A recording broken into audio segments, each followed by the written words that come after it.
Okay, so I'm just going to cut straight to the point. Streets of Rage 4 is hands down the best new brawler I've played in a long time, and I've played some damn good brawlers recently. But it's not only a good example of this type of game, it's also a worthy addition to the much revered Streets of Rage series. The developers haven't simply taken the name and slapped it on any old game. This is an extremely faithful reimagining of a classic for the modern age. It builds on and refines many of the ideas in the previous games, as well as bringing some new innovation of its own. If you're thinking it looks like pure nostalgic fan service, then you're right, and fans of the franchise are going to eat it up like Cookie Monster after a fat blunt. But much more than that, Streets of Rage 4 is an excellent game in its own right that proves that the side-scrolling brawler is far from dead.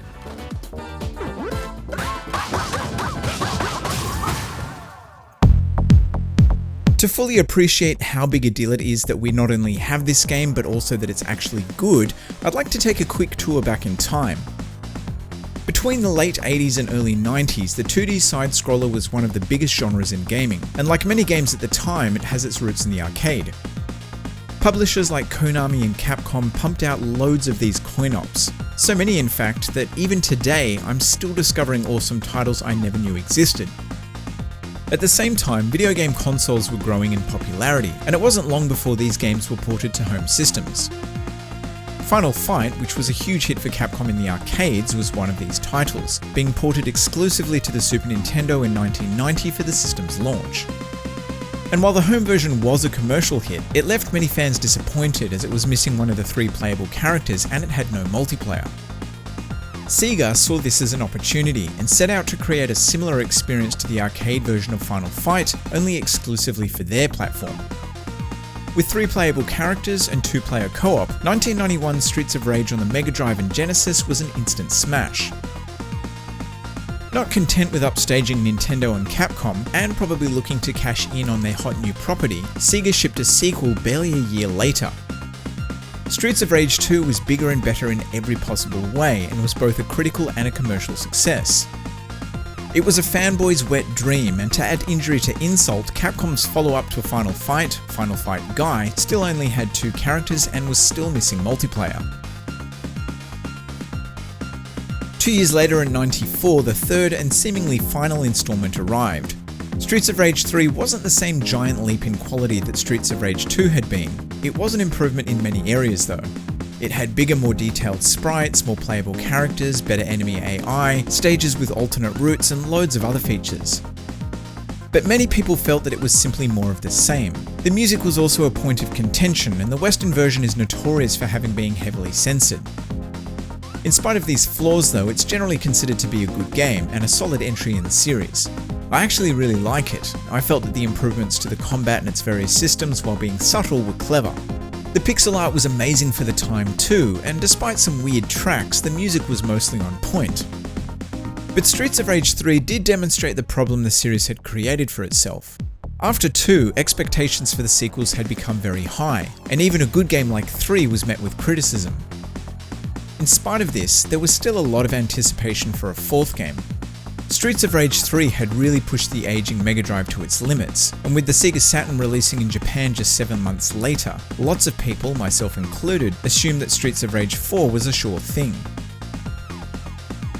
Unfortunately, by the time the Saturn launched, the gaming industry was already rapidly moving away from 2D graphics, and when 3D arrived, side-scrollers were seen as a relic.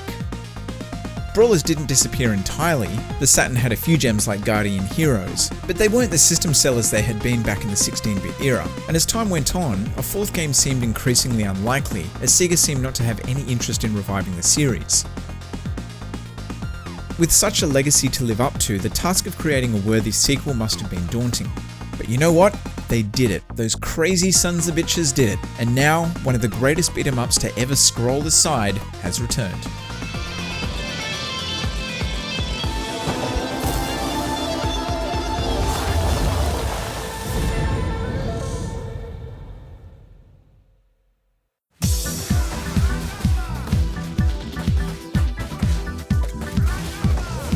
The most immediate thing you'll notice is how responsive Streets of Rage 4 is. Movement and attacks are precise, and there's an excellent sense of feedback. You can really feel every kick and punch land with a fantastic meatiness. Hit detection is also spot on. There's never a situation where your limbs pass through an enemy when you could have sworn it connected.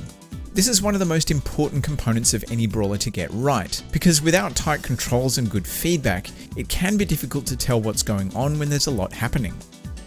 Streets of Rage 4 nails this better than any other brawler I've played in the last 2 decades, and punching and kicking your way through Wood Oak City has never felt so good.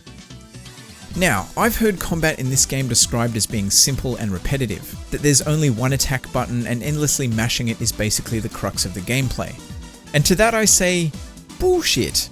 Yes, you probably could mash your way through this game, at least on the easier settings, but that would be like going to a fancy restaurant and ordering nothing but the mashed potato. You just wouldn't be getting the most out of the experience. Streets of Rage 4 stays true to the easy to pick up but difficult to master philosophy of its lineage. Combat on the surface is simple, but it offers the most depth of any game in the series by far. Controls are straightforward. You have a jump button, attack button, special attack button, star move button, and a button to pick up items. The moveset is easy to learn, with the most complicated being forward plus attack. Where Streets of Rage 4 separates itself from the previous games though, and where the depth lies, is with the huge number of ways you can chain moves together. Almost every attack can be cancelled into something else, and because enemies can be juggled so easily, the number of potential combinations is much higher than anything we've seen before. There's a huge element of risk-reward with the combat system too. The special attack, for example, drains a bit of health when you use it, much like it did in the second game, but you can earn it back by landing subsequent attacks. If you're smart, this can give you an infinite number of special attacks, but if you get sloppy, your health will drain quickly. Likewise, the star moves do a lot of damage, but you only start with one per level. They kind of work like a combination of the special attack from the first game and something like a critical art from Street Fighter V.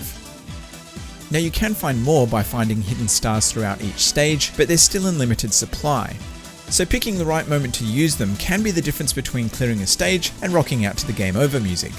And like most attacks, you can combo into them for some immensely satisfying combos.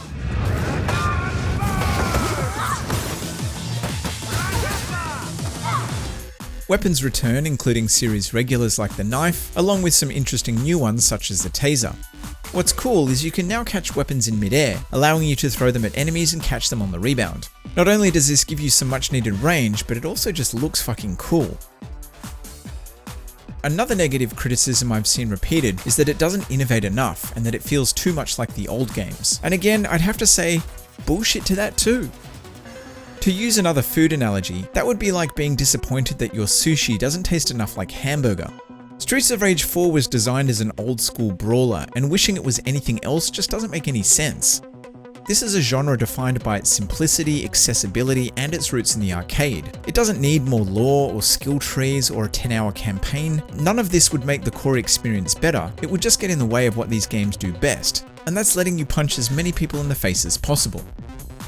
Besides, there are plenty of ways that Streets of Rage 4 incorporates modern conveniences. From the aforementioned flexibility to the combat, to the combo and point system that rewards you with unlocks, to all the little quality of life improvements like being able to change characters between stages. Sure, the dish might be the same, but the tools you use to consume it are a vast improvement. I will admit, I do miss being able to run across the screen like you could in 3. Some characters can run, but it's not a universal skill. It's not that big of a deal though. There are plenty of other tools that can help close the gap between enemies, and it does keep each character feeling unique. Stages are short, maybe even the shortest the series has seen so far, and newcomers to the genre might find this a bit jarring. If you know what you're doing, it's possible to blitz through a level in a couple of minutes. Where this comes in handy though is if you have to continue, because it will put you back to the start of the level. So if you use up all your lives on a boss, you'll have to fight all the way back through the stage to replay them. The bosses are really tough too, and learning their attack patterns is essential, particularly on the harder settings. Thankfully, with the exception of one, I didn't think any of them were all that cheap. The story mode can be played with a buddy online or up to 3 buddies locally. In my experience, this makes the game easier, particularly the boss battles, but that doesn't make it any less fun. Actually, it's the opposite. So those ridiculous combos I mentioned earlier, yeah, they're even more ridiculous with more players. The other modes include Arcade, which lets you attempt the story but without continues, Boss Rush, which pits you against every boss back to back with only a single life, and finally there's Battle Mode. Battle Mode returns from Streets of Rage 3 and it lets two players duke it out one-on-one. This is more or less how it was in the previous game, but a few minor tweaks to make it play more like a fighting game would have been incredible. Now the online across all three modes seems to work okay in my experience. With friends who live close by geographically it's fine, but it can be quite laggy when playing with randos. Playing with a buddy on the couch has no such issues, and performance in general is otherwise flawless, with a bulletproof 60 frames per second at all times.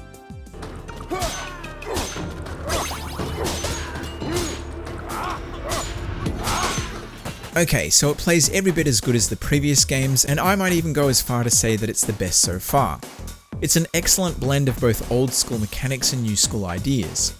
The visuals, on the other hand, may not be to everyone's liking. The original trilogy of games used pixel art, as this was really the only option available at the time. I personally would have preferred to have seen something along the lines of the recent Ninja Warriors remake. This game would have looked insane if it was drawn with highly detailed pixel art, but I suspect the approach taken probably had something to do with giving the game a more modern look and broad appeal. Thankfully, it's been handled incredibly well, and every character and environment is beautifully drawn. I agree, this hand-drawn look can sometimes come across as looking like a cheap mobile game. Super Street Fighter 2 Turbo Remix, for example, got a similar treatment about 10 years ago, and I really didn't like the end result. All the characters ended up looking weird, stubby and flat. That's definitely not the case here though. The design team has done an outstanding job at giving the visuals depth. Both the characters and level designs have heaps of personality, and there's loads of nods to the previous games. Speaking of nods to the previous games, it's possible to unlock all the old character sprites from the first three games. They come complete with their moves from those games as well as the original sound effects. Sadly, the iconic pole thwacking noise from Streets of Rage 2 is completely missing, but maybe this can be patched in at some point. Obviously the music in this series is really important, and the new tunes created for this game are probably going to be even more polarizing than the visuals. The first two games had some of the best tunes in the business, and over the years have gained a cult following. Shit, Yuzo Koshiro and Motohiro Kawashima even play these tunes in clubs, and I'm not talking about a couple of times back in the 90s. No, they still play them.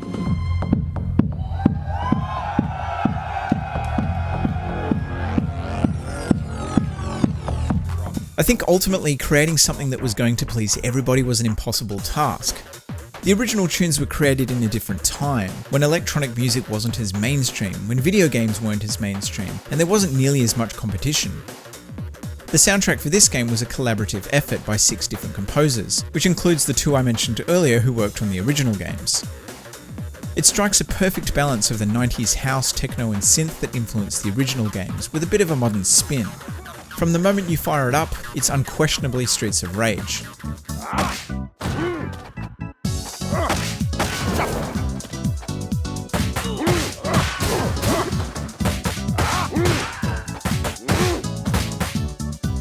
It may not be as memorable as the OG soundtrack, but I'm okay with that, and you can always switch to the original tunes if you want.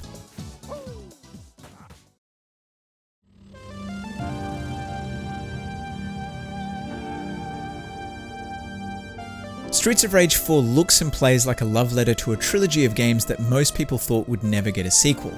This is a remarkable achievement given how long it's been between games and how beloved the original trilogy is. But to label it as simply a good Streets of Rage game would be an understatement. It plays so well that you could reskin it as any game. If you haven't played the originals but you enjoy side-scrolling beat-em-ups, then I can't see why you wouldn't enjoy Streets of Rage 4. It's by no means a perfect game, but it's a very solid entry in the series, and if you're a long-time fan then you'd be an idiot not to pick it up. If you like this video you can drop me a like, conversely if you didn't you can drop me a dislike. If you want to stay up to date with all my videos you can subscribe, hit the notification bell too because apparently that does a thing. If you've been playing this game then I'd love to get your thoughts on it too, but otherwise, thanks for watching.